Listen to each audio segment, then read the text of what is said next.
Imagine you are just walking down the street on a completely unremarkable Tuesday. Right. You're stressed about an email or you're thinking about what to make for dinner, and then, You catch a very specific scent. yes, exactly.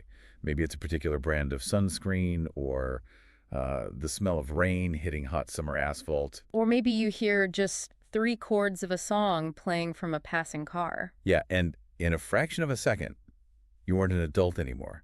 You are instantly, like, violently pulled back into being 17 years old. It's totally involuntary. Right. The street you are walking on just vanishes. You are standing in your childhood bedroom. Because we usually walk around assuming we have, total control over our minds. We treat our memories like some highly curated museum. Exactly. Like we can just walk in, look at a memory neatly displayed behind glass, read the little plaque, and then leave. But those moments, the subtle flashes, they prove that memory isn't a museum at all. No, it really isn't. It is much more like a landscape covered in hidden tripwires. And the fascinating thing about a tripwire is that you never know it's there until you've already stepped on it. Right. You don't consciously decide to access that moment of being 17. Exactly. The intellect is entirely bypassed. It's just a complete loss of control. And today, we are going to look at a piece of work that claims to have finally figured out exactly how those emotional tripwires function. It's a pretty wild claim. It is. So it is Thursday, June 11, 2026. And less than a week ago, on June 5th, you, along with, the rest of the world, likely heard Taylor Swift drop a brand new track. The song I Knew It, I Knew You. Yeah. And if you've been anywhere near a radio or a playlist lately, you definitely know the song. Oh, absolutely. But we're doing something entirely different today. We aren't just reading standard music reviews or gossiping about the inspiration behind the lyrics. No, we have much stranger source material for this deep dive into the source material. We really do.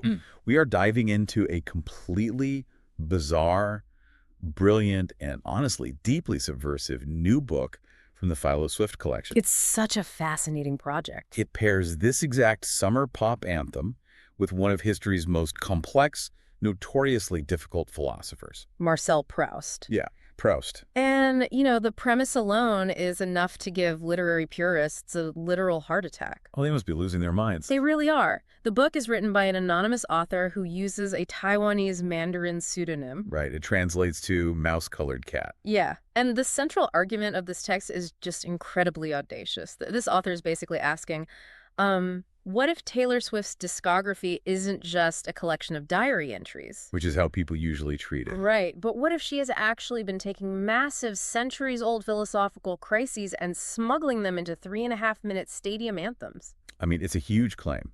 And the mission for our deep dive into the source material today is to test that exact theory. Yeah, we have to put it to the test. We aren't here to explain Taylor Swift to you. And we definitely aren't here to deliver some dry, dusty lecture on French philosophy. Nobody wants that. Exactly.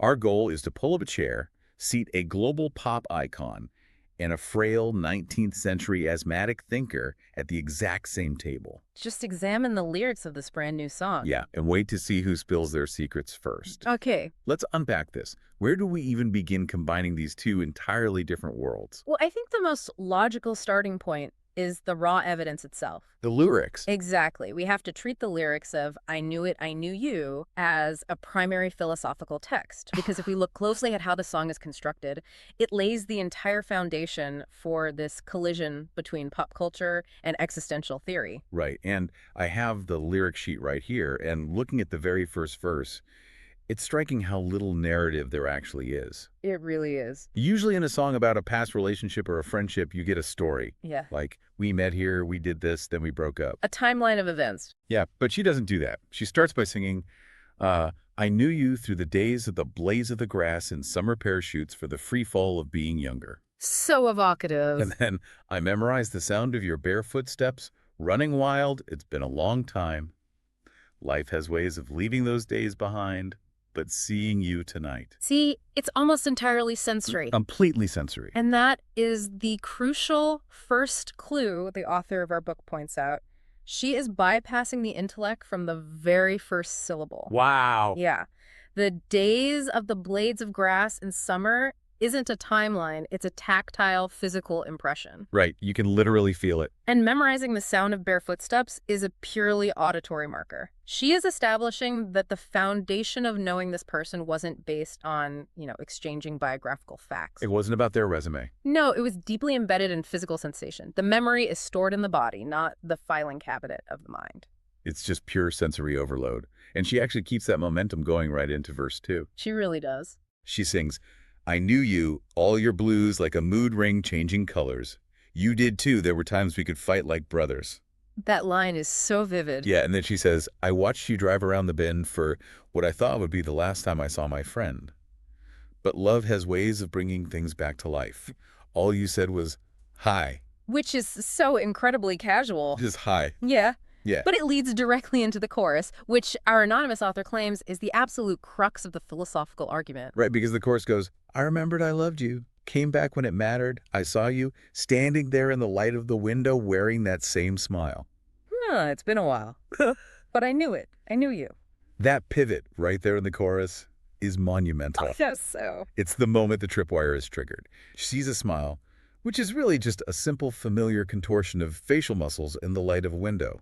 And suddenly the weight of a decade evaporates. Like it never happened. Exactly. She doesn't have to think about it. She doesn't have to say, let me consult my mental records to see how I felt about you. The feeling violently reasserts itself. It just hits her. Yes. And this is what brings us directly to the doorstep of Marcel Proust. Okay, so for those who might not spend their weekends reading early 20th century French literature, who exactly was Proust? Like, why is he the patron saint of this specific kind of emotional tripwire? Right. So Marcel Proust was born in Paris in 1871.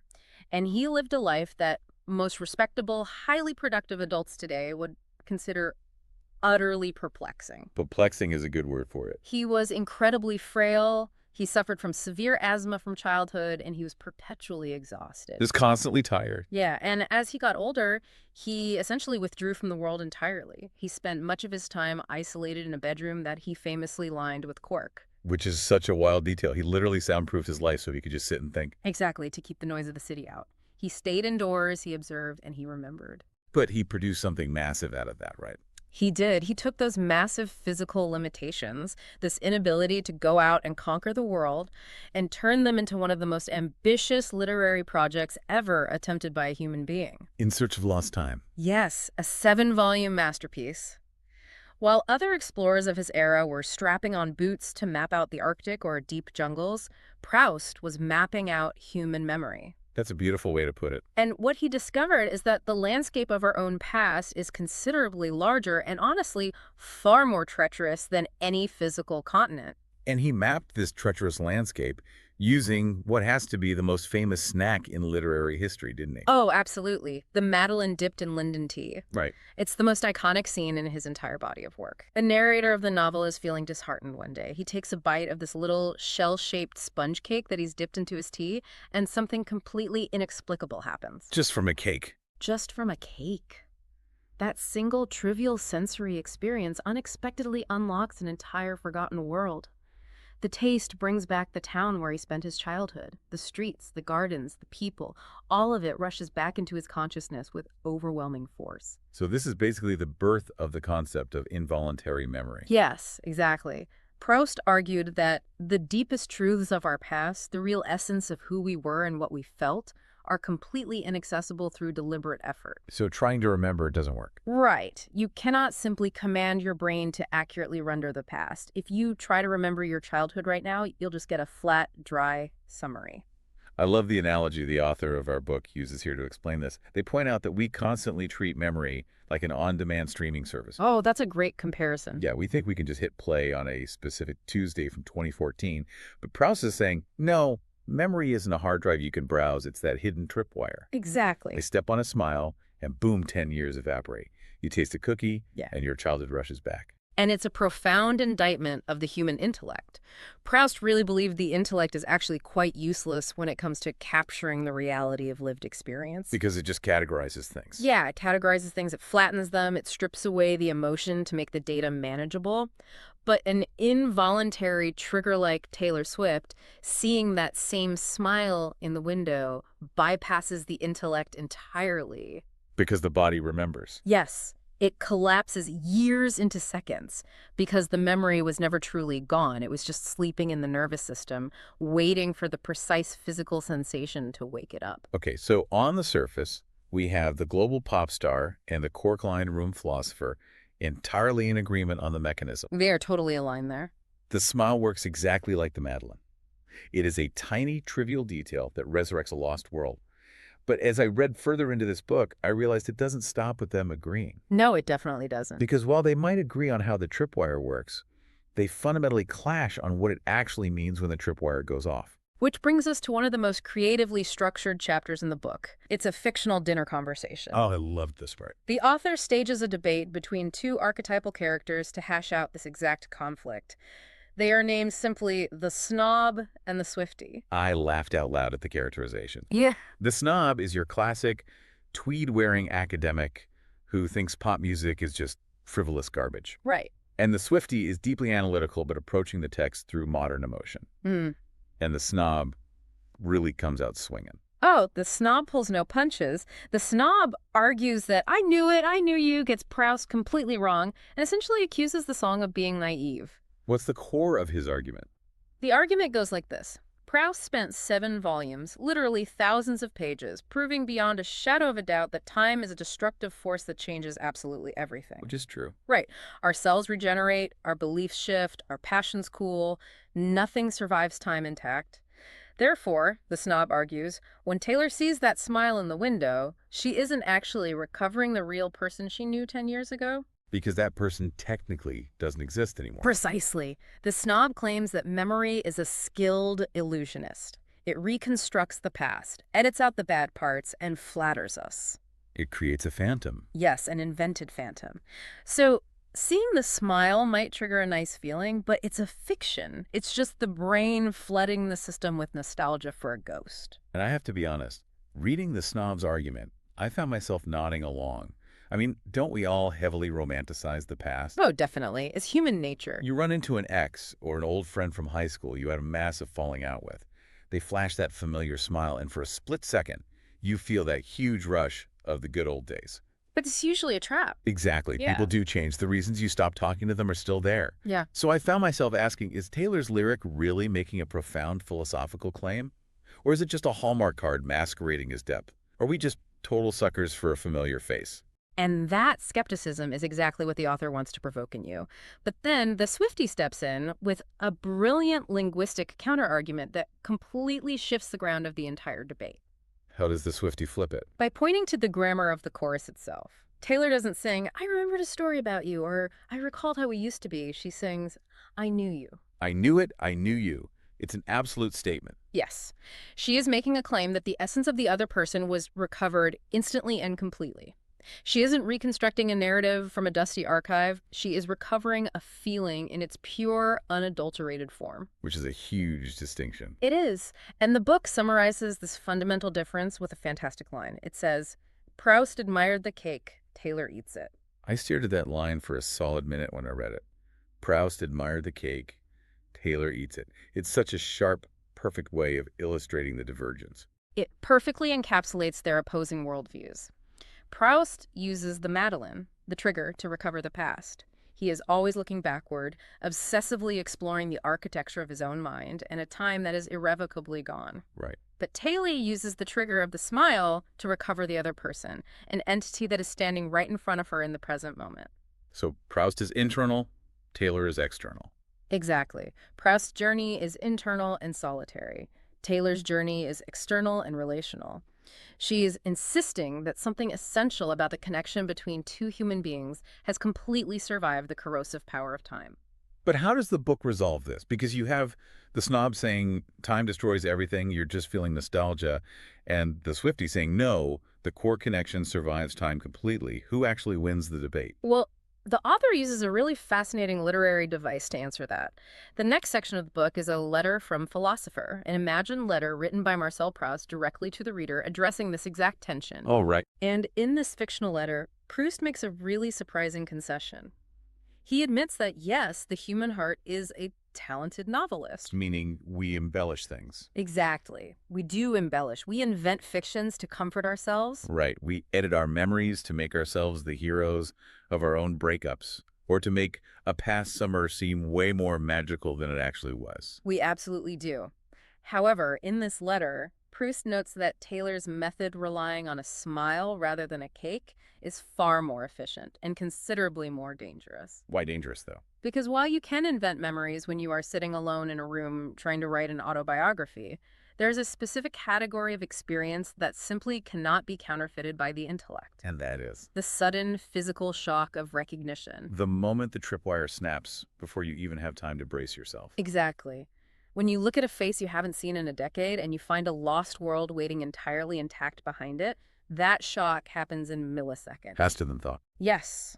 Before your intellect can jump in and say, wait, remember how they wronged you? Or, wait, they live in a different city now, the body has already recognized the truth of the connection. Wow. That suddenness is undeniable proof of something real.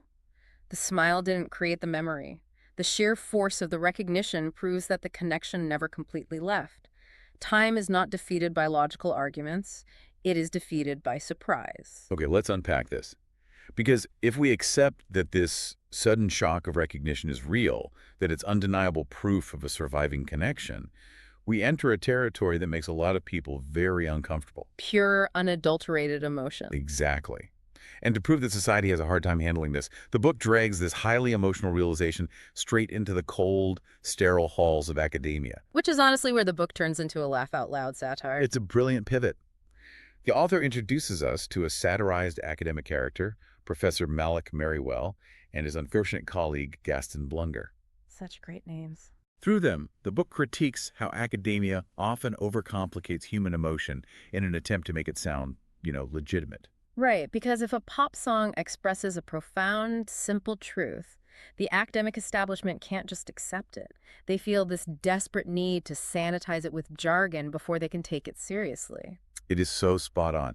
Professor Merriwell refuses to just call a smile or a memory a memory. He literally publishes a paper claiming that what Taylor Swift is experiencing in the chorus is a phenomenon he calls AFRS.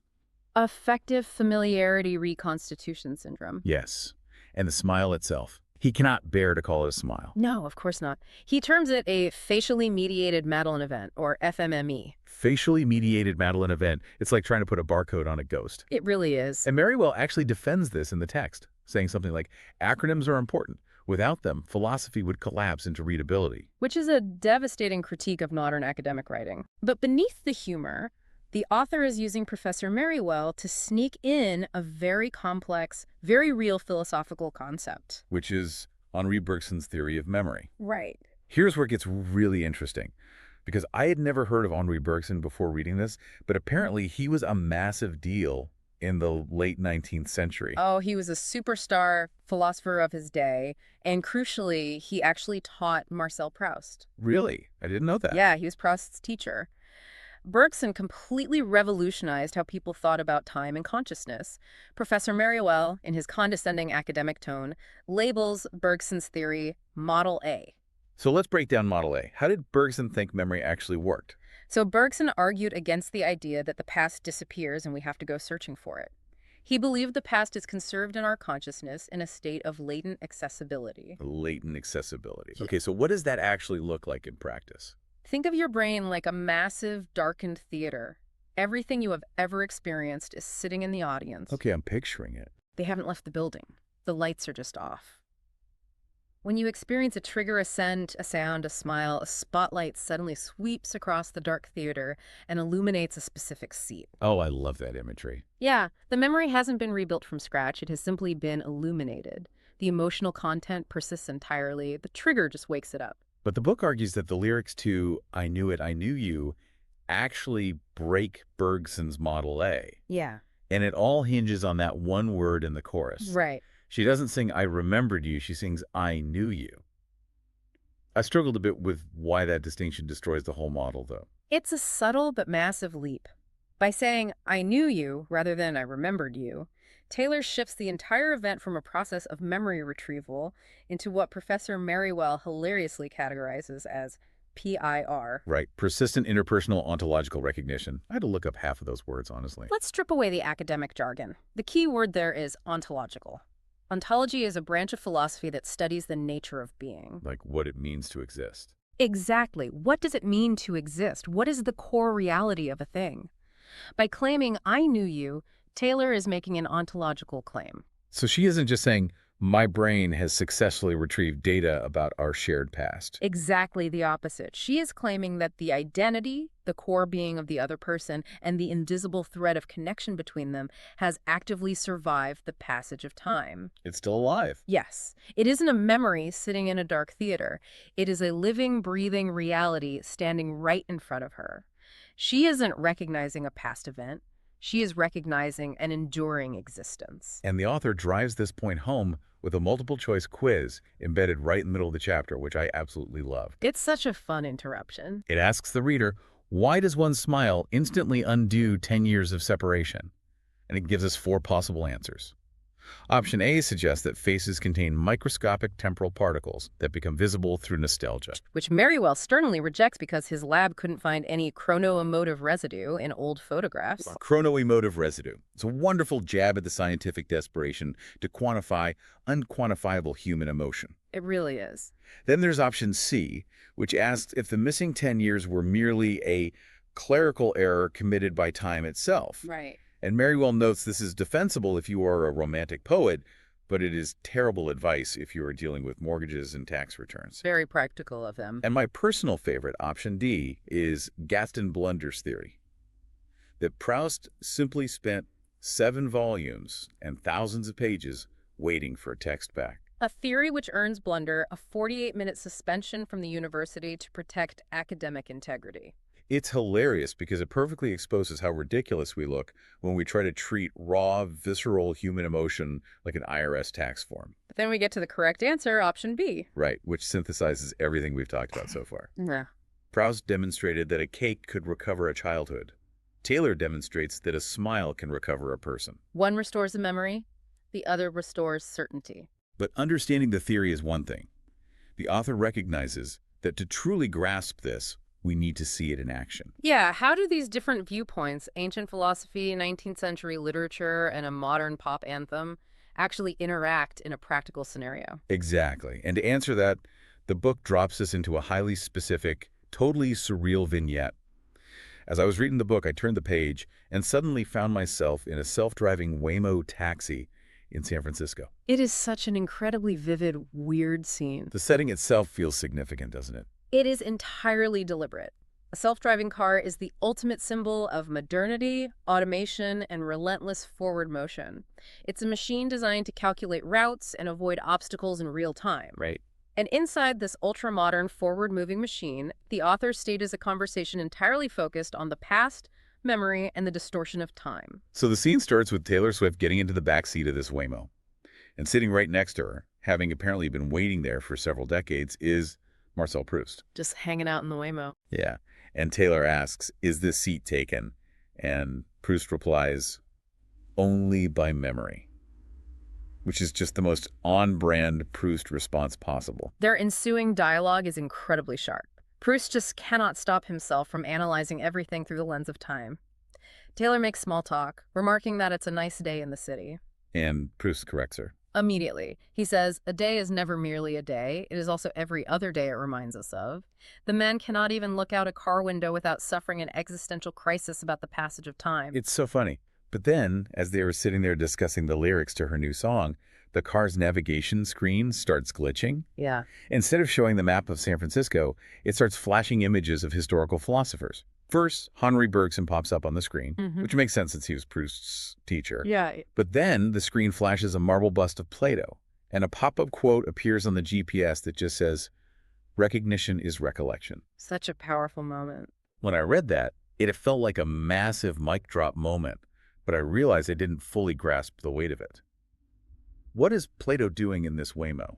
Plato is bringing the oldest, deepest layer to the argument. He's introducing his concept of anamnesis. Anamnesis. Right.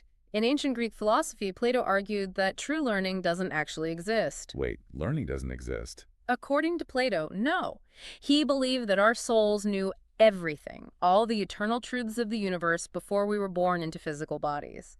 But the trauma of birth makes us forget it all. Oh, wow. So when we learn something new, we are actually just remembering something we already knew. Precisely. That is anamnesis. Learning is just recollection. So when the Waymo screen flashes recognition is recollection during a discussion about Taylor's song, it is making a profound connection. Okay, I see. When Taylor recognizes the smile of her friend after 10 years, Plato would argue she isn't learning something new about them. She isn't downloading new data. She's recollecting an eternal truth. Exactly. An underlying truth about their connection that was present before the separation, maybe even before they existed.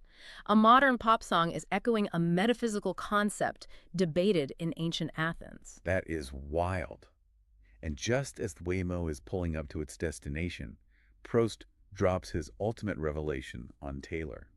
He looks at her and tells her that the smile itself, the very thing she wrote the entire course about, the FMME is very well we'll call it, isn't actually important. And Taylor pushes back. She does. She says, what do you mean it's not important? It's literally the hook of the song. But Proust clarifies, and this is where the entire thesis of the book crystallizes. He says the smile is merely the key to a room that never stopped existing. I had to stop reading for a second when I hit that line. The smile is just the key. Just the key. The room, the love, the shared history, the fights they had, like Brothers from the Bridge of the song, the inside jokes, that room was always there. It remained completely intact, just sitting in the dark, waiting for the door to open. It's a beautiful thought. And then, to break the tension, there's that great bit of humor as they get out of the car. Proust suggests that if he had been the one to write the song, the title would be In Search of a Familiar Smile. Naturally. And Taylor just looks at him and says, mine's better. And Proust has to bow his head and agree. Much better. It's a lighthearted ending to a heavy scene, but think about what that vignette accomplishes. It beautifully illustrates the core philosophy of the entire Philo Swift collection. How so? We tend to compartmentalize human knowledge. We put ancient Greek truths in one box, 19th century French literature in a very dusty box, and modern pop anthems in a sparkly box. And we never let them touch. Right. But this book argues they are not existing in separate universes. Plato, Proust, and Swift are all circling the exact same human mystery. They're all desperately trying to understand what it means to be alive. Exactly. Right. What it means to lose someone to the relentless march of time and to miraculously find them again. Which naturally leads us to the final, and maybe the most urgent, question of this deep dive into the source material. We've solved the mystery of the song. We've mapped out the philosophy. We somehow survived Professor Merriwell's quiz. Just barely. But zooming out, why does this bizarre book exist in the first place? Why did someone sit down in 2026 and decide to pair a stadium pop track with a dead French novelist? Right. What is the actual point? To find out, we have to look at the afterword of the book, which shifts the tone entirely. The afterword is where the meta-message of the author, Mouse-Colored Cat, is finally revealed. And we should probably take a moment to discuss who this author might actually be. Yes, because it's a total mystery. The biographical note in the book is intentionally obscure. It claims that little is reliably known about them. They might be a former software programmer who burned out and turned to law. Or perhaps a wandering philosopher moving between Brussels, Antwerp, and Krakow. And we are told they harbor a deep dislike for lukewarm water, predictable arguments, and cats without ambition. Which, frankly, is an incredible aesthetic. I love that. It really is. But beneath the playful camouflage and the pseudonyms, the author uses this afterword to issue a very real, very stark warning about the current state of our digital world. The afterword is titled Antidote to Algorithmic Inbreeding. And that title is not an exaggeration at all. The author points out a massive, invisible crisis happening right now in 2026. Think back to when digital image processing first became widely available decades ago. Okay. The great promise of digital technology was zero generation loss. If you made a photocopy of a physical piece of paper, the copy was a little fuzzier. If you copied the copy, it got worse. It degraded over time. But digital files promised infinite, pristine fidelity. A copy of a JPEG was identical to the original. But the author argues that today, with large language models and generative AI dominating so much of our culture, we are facing a new kind of generation loss. Yes. It's not the degradation of the visual pixels, it's the degradation of meaning itself. And the author introduces a terrifying term for this, digital autophagy. Autophagy literally means self-devouring. a system eating itself. Because AI models are trained on the internet, right? Exactly. And the internet is increasingly filled with AI-generated content, so the models are now training on their own outputs in massive recursive loops. It's an algorithmic echo chamber. Exactly. And how does a large language model work? It predicts the next most statistically likely word based on its training data. It always seeks the mathematical average. The safest guess. Right. So as the system feeds on itself, thought becomes progressively smoother, safer, and completely average. The weird edges of human creativity get sanded down entirely. The author writes a chilling sentence about this. The more we generate, the less we create. We are drowning in a sea of content that is perfectly structured, grammatically flawless, but entirely devoid of friction or soul. So I have to play devil's advocate here. I completely understand the danger of the echo chamber. But is pairing Taylor Swift and Marcel Proust really the solution? Isn't the Philo Swift collection just a clever gimmick? Like something weird designed specifically to trick an algorithm into paying attention to it? I hear that skepticism, I do. But consider the alternative. The author argues that this is not a gimmick. It is a vital survival strategy for human thought, a concept they call capacitivism. Capacitivism, like a capacitor. Yes. In electronics, a capacitor stores and releases energy, often creating a spark. Capacitivism in culture is about intentionally introducing friction into a frictionless system. You don't defeat the AI by refusing to use technology. You defeat it by overloading it with sparks it cannot anticipate. Because it doesn't exist in the training data. Precisely. An algorithm can organize existing data perfectly. If you ask an AI to write a competent, completely boring essay about Proustian memory, it will do it in 2 seconds. Right. If you ask it to write a generic chord progression for a pop song, it will do it. But an algorithm cannot dare. It can't make leaps. Exactly. It cannot make the massive, beautiful, illogical, conceptual leap required to seat Taylor Swift in a Waymo with Marcel Proust and have them argue about Plato's theory of the soul. The book calls this act intellectual vandalism, putting Wittgenstein in a slammed door, or Deleuze in lipstick. It requires a human mind to look at two completely unrelated things and force them together to create a new meaning. The algorithm seeks the average. The human mind seeks the anomaly. That makes so much sense. The author states that the citizen of tomorrow cannot just be someone who passively scrolls and consumes the feed. The citizen of tomorrow must be a data sovereign, someone who actively bends and distorts the flow of information. You don't just consume culture. You disturb its logic. Exactly. The mouse-colored cat enters the machine to cause beautiful, necessary trouble. I love that framing. It shifts us from feeling like victims of the algorithm to being active saboteurs in the best way possible. It is a remarkably empowering mandate. We have the responsibility to combine ideas in ways the machine could never predict, to find profound depth where the algorithm only sees surface-level data. So what does this all mean? We have journeyed a really long way today. We really have. We started with the sensory details of a summer blade of grass. We walked into a Parisian cork-lined room to eat a cake. We suffered through the acronyms of academia. We took a self-driving taxi ride with ancient Greek philosophy, and finally stared into the recursive loops of artificial intelligence. Quite the trip. And what we found at the bottom of all this is that Taylor Swift's I Knew It, I Knew You isn't just a catchy track to play with the windows down. Far from it. It is a profound, incredibly vital argument against the tyranny of time. The song, backed by centuries of philosophy, is a defiant claim that time does not in fact wash everything away. Despite the years. Despite the cellular changes, despite the physical distance, the core of human connection can and does outlast the clock. And this isn't just an abstract theory. This applies to you listening to this right now. You have your own tripwires scattered throughout your life. Your own Madeleines. Everyone does. It might be a specific brand of perfume you catch a whiff of in a crowded elevator that just stops you in your tracks. It might be a song you haven't heard since high school, suddenly playing over the speakers in a grocery store. Or it might be seeing a very specific smile from across a room. And when that happens to you, when that tripwire snaps and the years evaporate in an instant, the book's apocryphal foreword wants you to remember one crucial thing. What's that? Your intensity in that moment is not a weakness. Society, or people like Professor Merriwell, might tell you it's too much, or that you are overreacting to a simple memory. But as the imagined Taylor Swift writes in the text, your tears are ink, your doubts are philosophy. Your tears are ink. Wow. That emotional shock is the absolute proof of your humanity. I want to leave you with a final thought to mull over as you go about the rest of your day, building on this idea of human friction against the machine. Think about the fundamental difference between how a computer processes the passage of time and how you do. They are completely opposed. If an algorithm had been tasked with writing a song about seeing a long-lost friend after a decade, it would have logically calculated the passage of time. It would have factored in the biological changes in cellular structure, the psychological probability of altered personalities, the statistical likelihood that you are both entirely different people now with no overlapping interests. Right, it would just run the numbers. Exactly. It would have logically concluded that the past is dead and written a very polite, sterile song about moving on. But you aren't an algorithm. You are beautifully flawed.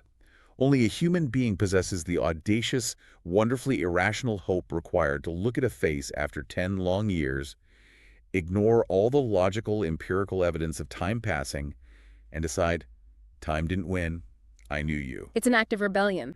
So ask yourself what other irrational human errors, what other contradictions or illogical hopes in your own life are actually the truest things about you. Because maybe memory isn't a museum you control. Maybe it is a wild landscape of tripwires, and maybe stepping on one is the only way to prove that the things that matter most never really leave us.